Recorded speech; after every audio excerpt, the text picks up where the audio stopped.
obviously into fitness and health? Yes, yes. Let me tell you something. One of the greatest moments of my life. I had just given birth to my twins. They were 7 pounds each, which means I had a 65-inch waist. I am only 65 inches tall, okay? I had one more inch and I would have like fallen over like a weeble. And a funny thing happened, and this is, I know your entrepreneurs are gonna love this, but you have to have a why. To be successful, you have to have a why. And the more annoying the why, the tragic the why, the bigger the game. So for me, my mom was 260 pounds my whole life. And I was now in my 8th month of being pregnant. And I'm a fitness expert, right? I'm on TV, I'm flying all over the world. And I called one of my producers from London. I said, look, I can't be there in January to do the Today Shopping special because I'm huge. And I don't know if it's ever gonna come back. I mean, I am so big, I can't get my arms around my own belly. And she said to me, Forbes Riley, I gave birth to my twins in the middle of the Bosnian War, figure it out and get your ass there, no excuses, and hung up on me. And I'm like, oh my God, no one had, so all of a sudden my perspective shifted. She wasn't feeling sorry for me. She's like, hey, bitch, get going. I did it in the middle of the war, because she's Croatian. I'm like, all of a sudden my whole mindset said, well, if you have to do it and figure it out, the ship is sinking, what do you do? I figured it out. I found an amazing coach who put me on this cleansing detox program, who had me do this very specific, literally popped out the babies, and 9 weeks later, I was on TV. But the funny thing is, Jack LaLanne was the gift at the end of that rainbow, because I was pretty much back. I have a little bit of a belly, but I was on TV and feeling good about myself. I'd worked really hard for 9 weeks, and the phone rings and it says, hey, can you come up to Toronto and meet Jack and his wife and do this infomercial for a juicer? And I'm thinking, well, okay. And I will tell you, and Elaine is still alive, and God bless her, I just love her so much. I walked into the dressing room, and they're both about 5'3", 5'4". And I got this love and this energy and this look like I had known this man my whole life. And we went and had a conversation about juice that was heard around the world, 80 countries in 8 years, and it grossed that one product $1 billion. Wow, wow, wow. I'm a big juicer. I'm a big believer in juice and greens. I'm a freak about, drinking green every single day. And so it's really impacted my life. And of course, I watched Jack LaLanne. I mean, I watched those infomercials when I was a kid, so this is surreal. This is a little bit surreal to be on with you today, because, this is cool. This is like a, being on the other side of the fence. And so appreciate your time. I'm going to tell you, looking at you, you could have easily been, or you still could be, a co-host of mine, because you look young and vibrant. I just shot 3 new infomercials. I have one coming out for CBD pain relief, which is a big deal. I have one that is for stem cells that has been running for 5 years, and I'll tell you what, it's unbelievable the impact that product has had. And then I have a little neck exerciser that kind of helps this. And then I've got, I'm still at home shopping with my spin gym. Notice, did you see how that just came out of nowhere? So yes, you could be a co-host. Who knows what the future holds for us? Why not? Forbes? All right, I love it. So let's get down to business, Forbes. I want people to know really who you are, and I want to take you a little bit back as far as your journey and being a young girl that I know it was rough. It wasn't an easy childhood necessarily. A little bit of loneliness and just tell us a little bit about your upbringing and your childhood and the good and the bad. Now, first, I have to compliment you. You're a very good interviewer. You've done your homework.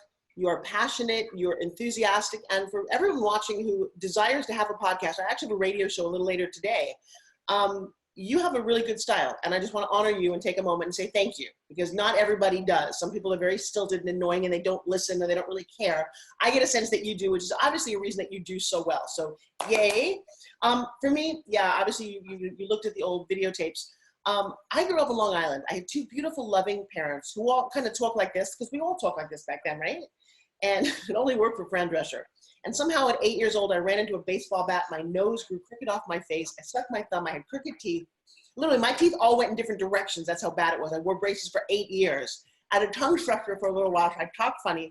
It was when fast food came out. I was overweight and I had really frizzy hair. Let me tell you something. That leads to a very, very lonely, odd childhood. And then when I was 14 years old, my dad slipped and he had an industrial accident. He cut off the whole front of his hand. And he spent 3 years in the hospital, 15 operations. And I will tell you, that was my entire high school. Bye-bye, beautiful girl. That's my Amy. And don't feel sorry for me, because I have a couple of what I call personal magnetisms that I live by. They used to be magnets on the refrigerator. Now they are specific moments that I hook onto in my life rather than feel bad. One of them is that you're the sum of the obstacles you overcome. And if I hadn't gone through that, I don't know I would be who I am. In fact, that's true for all of us. Everything that you've gone through and overcome, most of the bad stuff you've overcome, has really kind of helped formulate who you are. Your secret, though, is not to dwell on it, because life happens for you, not to you. So yeah, you go, and I was very smart. I mean, like weirdly smart. I skipped a year of high school. I graduated college with 2 degrees in 3 years. Okay, get that. Most people don't do 1 in 4. But that again leads to a very kind of lonely, isolated existence. So what did I do with that? Well, I spent a lot of my time watching TV and movies and dreaming.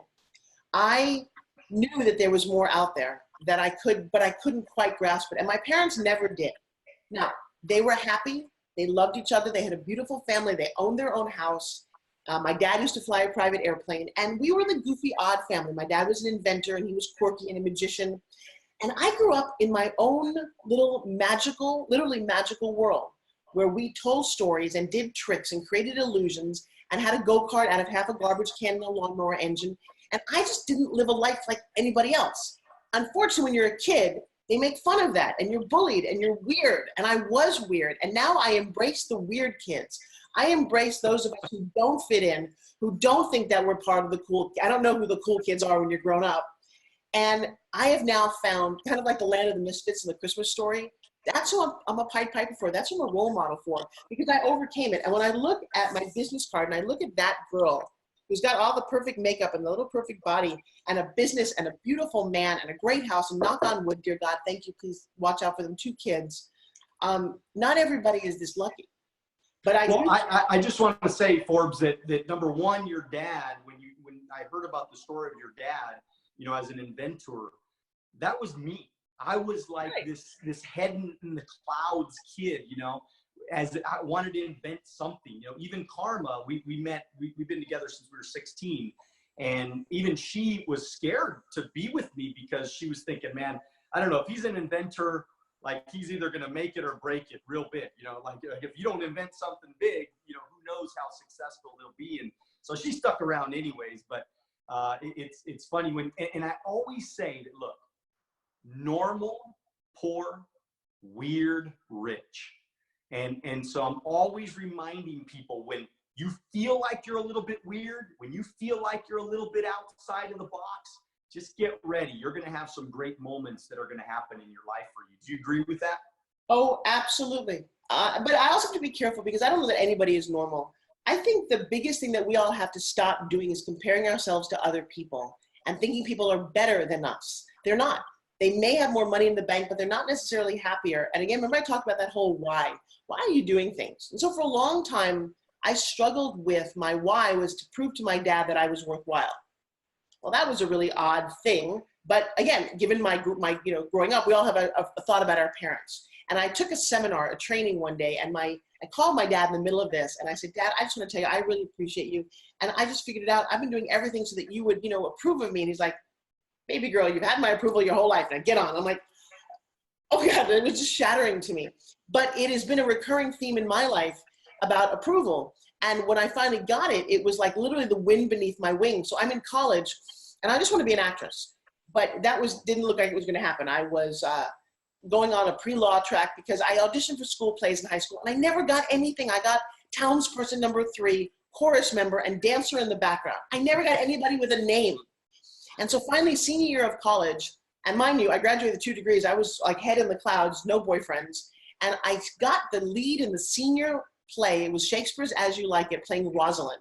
She's the biggest female character he wrote. She plays a boy. She's manipulative. She's clever. She's unbelievable.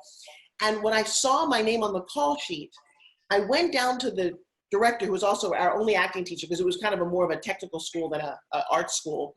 And I said, why did you give this to me now? And he said, you are one of the most amazing communicators. You have such heart, such depth, such pain that you're trying to overcome. And then I looked at him and I realized that Professor David Richmond was 100% legally blind. He didn't see all the things that people didn't like about me. I mean, the nose had already gotten fixed and the braces had come off, but I still had those images in my head. And he just allowed me to understand that the most important part of you is on the inside. Thank you for watching our short clips on Alonzo Academy. If you'd like to watch the next short clip, click here. If you'd like to watch the entire podcast, click here.